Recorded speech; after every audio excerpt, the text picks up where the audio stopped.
question becomes, what's the off-ramp? Part of the discussion is what you just, or debate is what you just described, which is the White House trying to bring back jobs to America? Are they trying to raise revenue from tariffs as a form of taxes?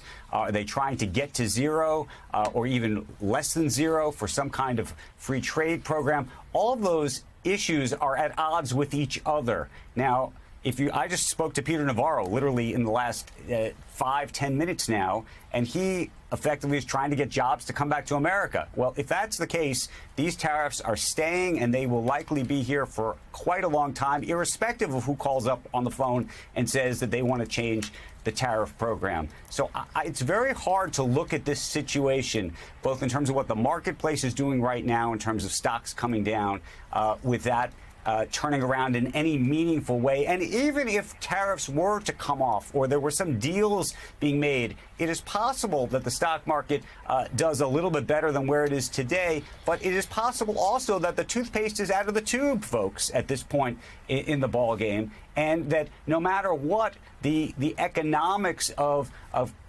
companies and countries doing business with the U.S. has fundamentally changed, at least for the foreseeable future.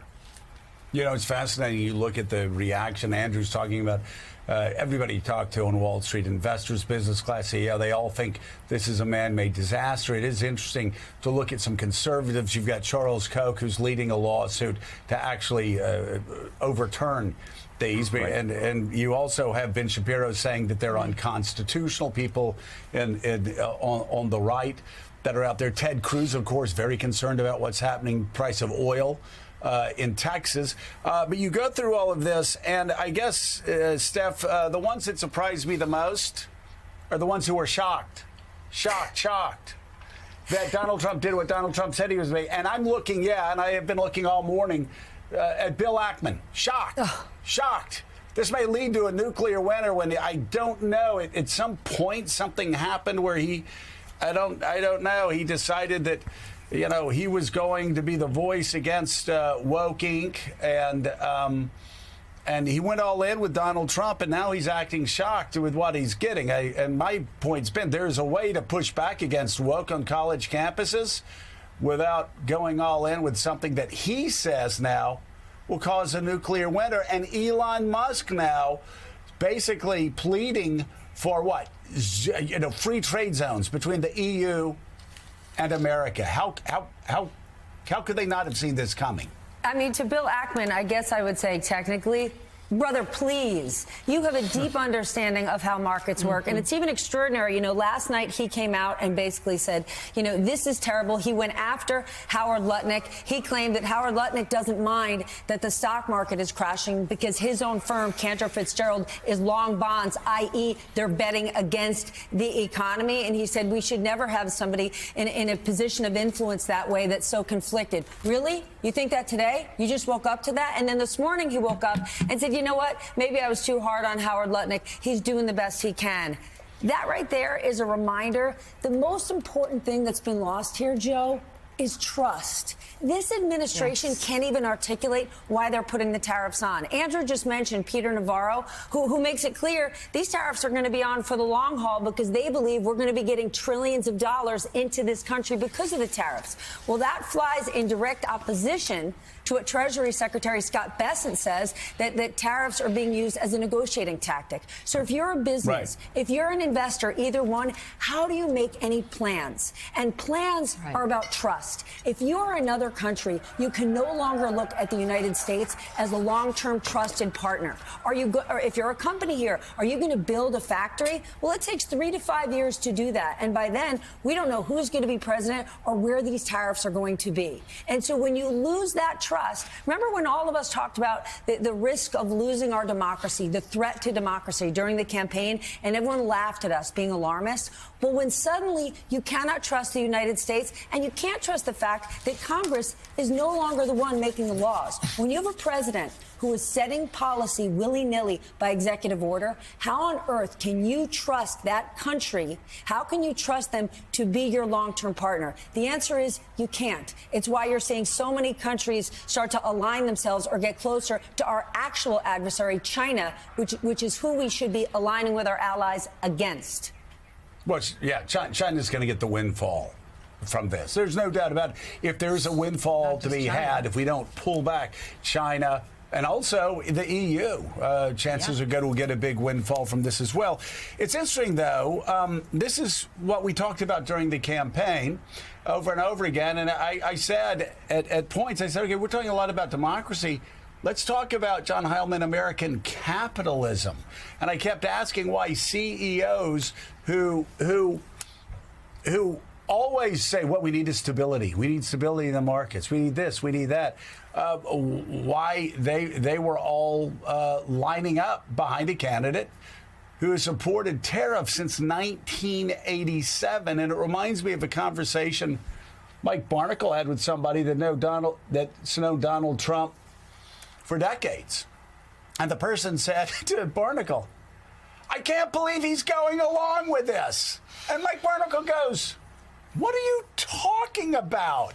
Donald Trump's the president. Donald Trump's in charge. And outside of, say, Peter Navarro, who is a true believer, nobody else believes in this. Like, Scott Bessent looks like extraordinarily uncomfortable every time he talks about tariffs for a reason. Like, this is what Donald Trump's been promising to do since 1987.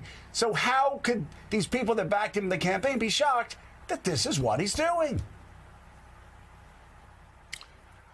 Joe, I'd like to ask you and Mika, how many times in the course of 2024, when on this program, you, one of the two of you, or both of you, or others, said about Donald Trump's plans in general, but specifically his economic plans, we said, you know, we really should listen to what he's saying because he's going to actually do these things now. He's not going to be constrained by the need to get reelected. He's going to be freed. He's going to be different in Trump 2.0 than he was in 1.0. How many people said to you that you had Trump derangement syndrome?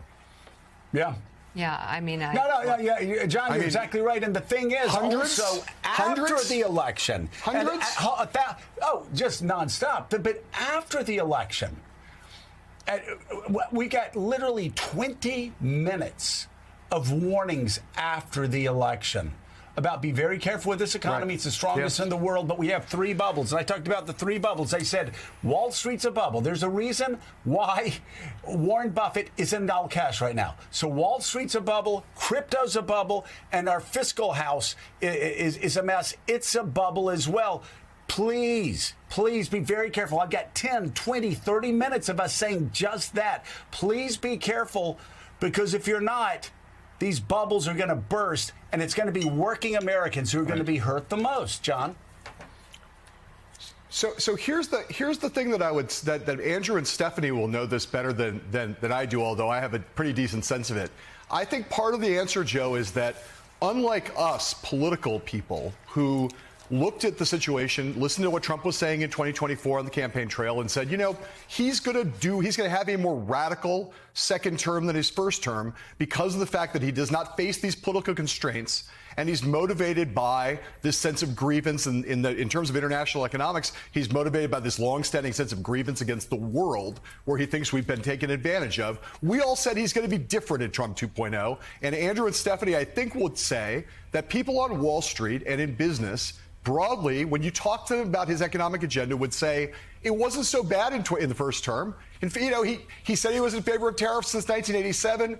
We had a limited trade war in the first term, but the economy was good in his first term. And we just don't believe you or him when he says he's going to do something more radical in Trump 2.0. They were looking at Trump 1.0 and thought we would just see a replay of that in these 4 years. And it turned out that people who recognized that the lack of political constraints would affect his economic agenda, as well as his agenda on everything else, that we, in fact, were not deranged, but we were right.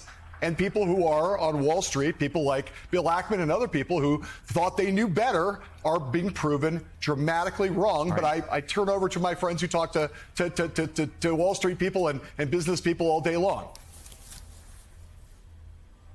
So I would first say Andrew? what's extraordinary is they really thought that Donald Trump was going to be great for the economy. They thought he was going to be great for markets. And so many of them were sort of blinded by this idea that, like, we're so sick of the last 4 years spending so much time talking about diversity and DEI. I'm sick of being in a DEI war room talking about how we're going to improve things in our company. Well, now those same CEOs aren't in a DEI planning meeting. They're in a tariff war room day in and day out, and they're eating crow. And while they eat crow, they've lost the ability to even stand up and speak out. And I'll tell you, all of you, what's the most alarming, and it's certainly alarming to foreign leaders, is that no CEOs are standing up and speaking out. The fact that we're not hearing from any of them shows that democracy is lost. Why? Because Donald Trump will seek vengeance on them. So in the same way the legal industry had to bend the knee and people are looking at them and they're obviously saying barely anything, I'll ask Andrew. Andrew, what major CEOs, what bank leaders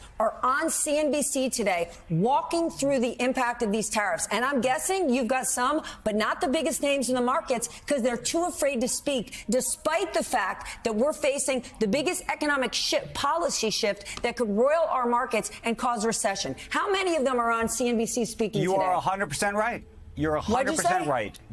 I said you're 100% right. The only CEOs, the only executives that are prepared to speak out right now are people like a Bill Ackman, who is eating his own crow, and others who basically work for themselves. The big publicly traded CEO companies that are run by CEOs do not want to speak out. Will they get on the phone and say, this is crazy, Andrew? This is cuckoo for Cocoa Puffs? Can you believe it? Are you going to say on TV that it's cuckoo for Cocoa Puffs? You should.